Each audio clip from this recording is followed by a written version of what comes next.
Hello everyone, my name is Theodore Lee Cheng-jie.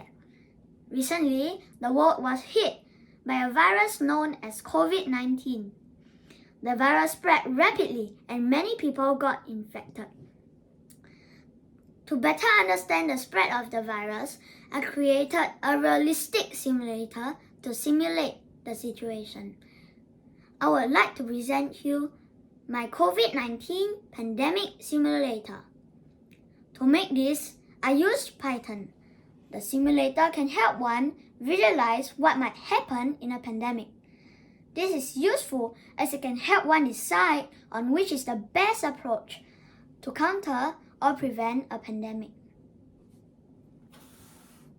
At the start of the program, there is no virus, there is no vaccination against the virus, and there are no cases. But the moment when an infected person comes in, the virus will spread quickly since nobody is vaccinated. Nobody knows much about the symptoms of the virus, so they are not able to detect the virus early. This gives more time for the infected people to go around to spread the virus before being detected and isolated in a hospital. After a while, people learn more about the virus and can detect it better.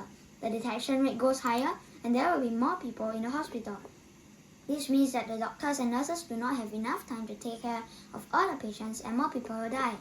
So, the country at once expands the hospital so that more people can be sent there. The country also develops vaccines to reduce the spread of the virus and people recover faster from the virus.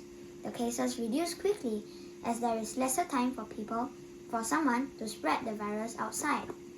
This is the best scenario as there is minimal community spread. However, the virus mutates to be resistant to the current vaccine, and the vaccine is less efficient against the virus. The cases rise again as the vaccine cannot prevent the infected people from spreading the virus as much as before. Even if we create a stronger vaccine, the virus will mutate until it is resistant against the vaccine.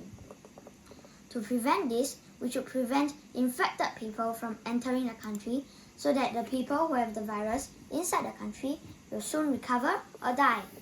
This will create a zero COVID country. If every country does that, the virus will soon die off and the countries can reopen their borders without worrying about the virus. This will be the end of the virus and life can resume back to normal. This is the end of my presentation. I hope you have enjoyed it. Thank you.